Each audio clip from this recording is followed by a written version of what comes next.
नमस्कार दोस्तों, अनुपमा भक्ति चैनल में आपका स्वागत है। गीता अध्याय 2 गीता का सार, उसके श्लोक पढ़ कर और उससे व्याख्या में कर रही हूँ सरल भाषा में। तो आपको कैसा लग रहा है ये हमें जरूर कमेंट करके बताइए। अगर आपको ये सुनने में अच्छा लग रहा है तो प्लीज हमें सब्सक्राइब कीजिए, लाइक कीजिए और हमारी वीडियो को शेयर कीजिए और कमेंट करके बताइए कि आपको कैसा लग रहा है सुनकर। चैनम नित्य जातम नित्यम वा मन्यस्य मित्तम तथापि तम महाबाहो नैनम सोचित तु महर्षि। किंतु यदि तुम यह सोचते हो कि आत्मा अथवा जीवन का लक्षण सदा जन्म लेता है, सदा मरता है, तो भी महाबाहु तुम्हारे शोक करने का कोई कारण नहीं। सदा से दार्शनिकों का एक ऐसा वर्ग चला आ रहा है जो बौद्धों के ही समान यह नहीं मानता है कि शरीर से परे भी आत्मा स्वतंत्र अस्तित्व है। ऐसा प्रतीत होता है कि जब भगवान कृष्ण ने भागवत गीता का उपदेश दिया तो ऐसे दार्शनिक विद्यमान थे और लोकायतिक तथा वैभाविक नाम से जाने जाते थे। ऐसे में ही घटित होते कि आधुनिक भौतिक विज्ञानी तथा भौतिकवादी दार्शनिक भी ऐसा ही सोचते थे। उनके अनुसार शरीर भौतिक तत्वों का संयोग है और एक अवस्था ऐसी आती है जब भौतिक तथा रासायनिक तत्वों के संयोग से जीवन के लक्षण विकसित हो उठते। नित्य विज्ञान इसे दर्शन पर आधारित संप्रति अनेक छद्रा धर्म जिनका अमेरिका में प्रचार हो रहा है इसी दर्शन का पालन करते और साथ ही शून्यवादी अभक्त बौद्धों का अनुसरण करते। यदि अर्जुन को आत्मा के अस्तित्व के विश्वास नहीं था जैसा कि वैभाषिक दर्शन में होता है, तो भी उसके शोक करने का कोई कारण न था। कोई भी मानव थोड़े से रसायनों की क्षति के लिए शोक नहीं करता, अपने कर्तव्य पालन नहीं त्याग देता है। दूसरी ओर आधुनिक विज्ञान तथा वैज्ञानिक युद्ध में शत्रु पर विजय प्राप्त करने के लिए न जाने कितने टन रसायन फूंक देते। वैभाषिक दर्शन के अनुसार आत्मा शरीर के क्षय होते ही लुप्त हो जाता है। अतः प्रत्येक दशा में चाहे अर्जुन इस वैदिक मान्यता को स्वीकार करता है तो अनु आत्मा का अस्तित्व है या कि वह आत्मा के अस्तित्व को स्वीकार नहीं करता है। इसके लिए शोक करने का कोई कारण नहीं था।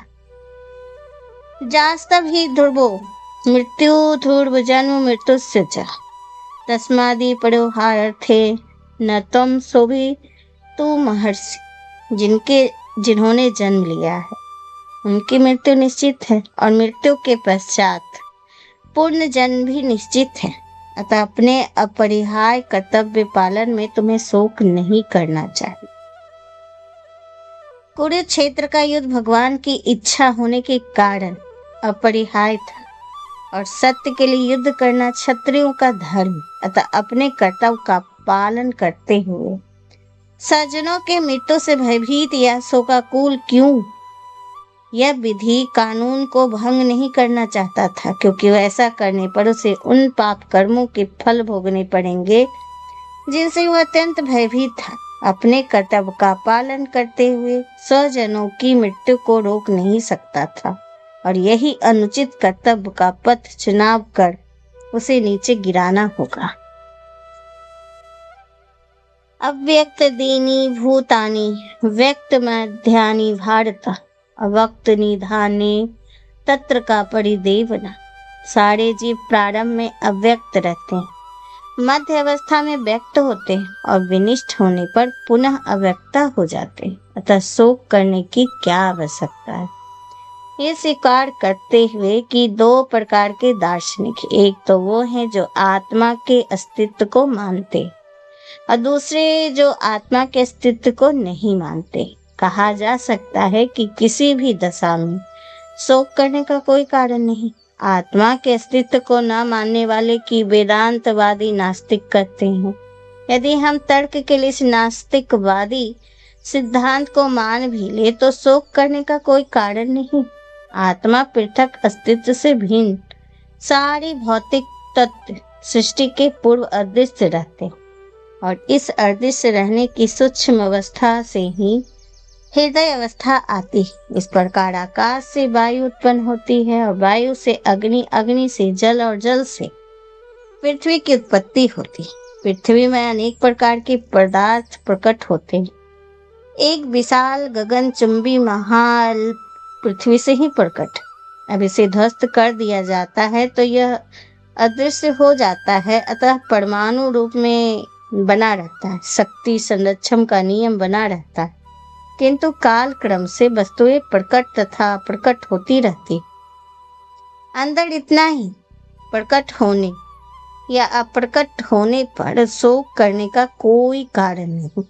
यहाँ तक कि अप्रकट अवस्था में भी वस्तुएं समाप्त नहीं होती तो शोक करने का कोई कारण नहीं। आश्चर्य पश्यति कंचित देन माश्चर्यधदति तथैव चान्य।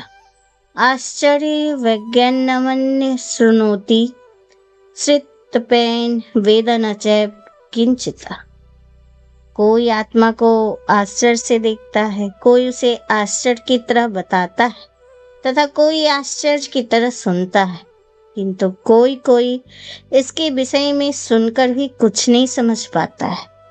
क्योंकि गीतोपनिषद उपनिषदों के सिद्धांत पर आधारित है, अतः कठोपनिषद इस श्लोक का होना कोई आश्चर्यजनक नहीं।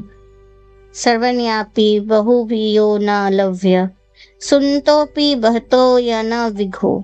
आश्चर्य वक्तो कुशलस्य लंबा आश्रयस्य ज्ञाता कुशाल निष्ठ। विशाल पशु, विशाल वट वृक्ष तथा 1 इंच स्थान में लाखों करोड़ की संख्या में उपस्थित सूक्ष्म कीटाणु के भीतर अनु आत्मा की उपस्थिति निश्चित रूप से आश्चर्यजनक है। अल्पज्ञ तथा दुराचारी व्यक्ति अनु आत्मा के चमत्कारों को नहीं समझ पाता। भले से बड़ा ज्ञानी जिसके विश्व के प्रथम प्रणाली ब्रह्मा को भी शिक्षा दी, क्यों न समझाए। वस्तुओं के स्थूल भौतिक बोध के कारण ही इस युग के अधिकांश व्यक्ति इसकी कल्पना नहीं कर सकते कि इतना सूक्ष्म कण किस प्रकार इतना विराट तथा इतना लघु बन सकता है। लोग आत्मा को उसकी संरचना या उसके विवरण के आधार पर ही आश्चर्य से देखते हैं। इंद्रिय तृप्त की बातों को फंसकर लोग भौतिक शक्ति से इस तरह मोहित होते हैं कि उनके आसपास आत्मज्ञान को समझने का अवसर ही नहीं रहता।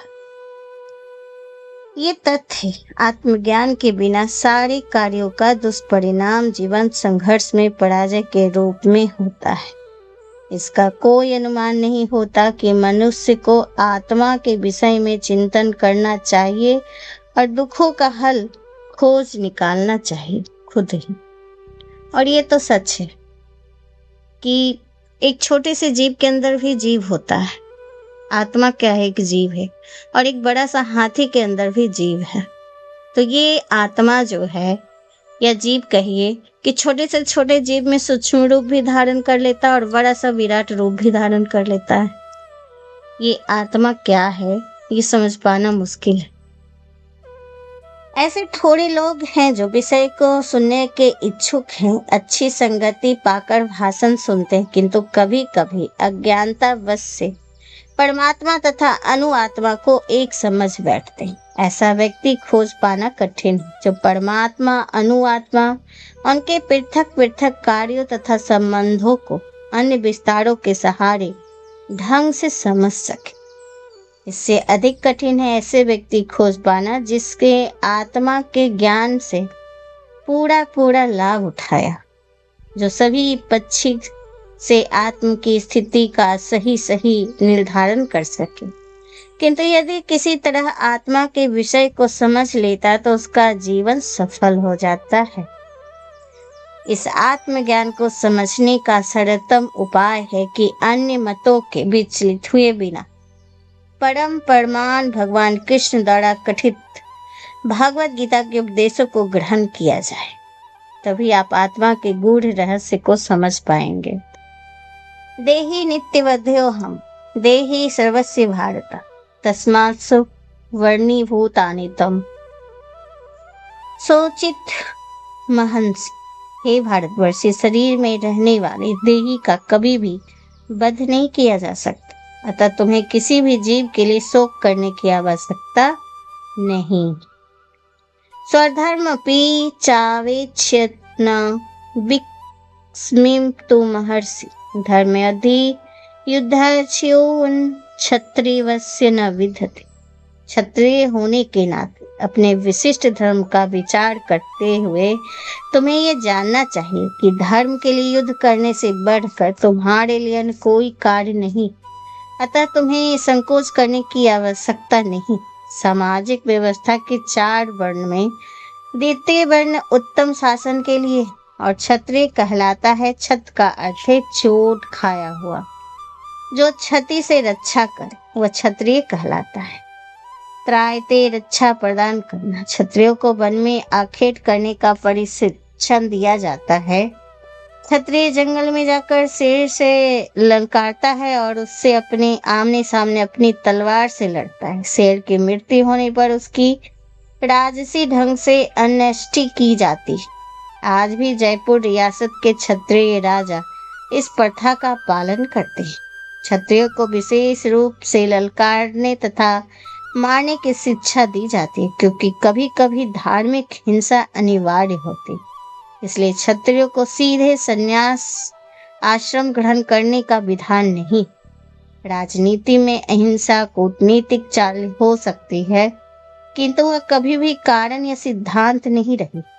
धार्मिक संहिताओं में उल्लेख मिलता है, आवेशु मिथ्यो नीन्यो जिघांस्ति महिषित युद्ध माना परम साक्या स्वर्ग यतन परांग मुखा यगेशु परसवो ब्रह्मणम हन्यन्ते संतर्थ दीजे संस्कृता किलम मंत्रेश्च तेस्पि सर्वमाप्नुवनम्। युद्ध में विरोधी ईर्ष्यालु राजा से संघर्ष करते हुए मरने वाले राजा या क्षत्रियों को मृत्यु के अनंतर से वही अवलोक प्राप्त होते हैं जिसकी प्राप्ति यज्ञ अग्नि में मारे गए पशुओं को होती है। अतः धर्म के लिए युद्ध भूमि में वध करना तथा यज्ञ आदि अग्नि में पशुओं का वध करना हिंसा कार्य नहीं माना जाता, क्योंकि इसमें निहित धर्म के कारण प्रत्येक व्यक्ति को लाभ पहुंचता है और यज्ञ में बलि दिए गए पशु को एक स्वरूप से दूसरे के बिना विकास प्रतिक्रिया के ही तुरंत मनुष्य के शरीर को प्राप्त हो। इस तरह युद्ध भूमि में मारे गए क्षत्रिय यज्ञ संपन्न करने वाले ब्राह्मणों को प्राप्त होने वाले स्वर्गलोक में जाते हैं।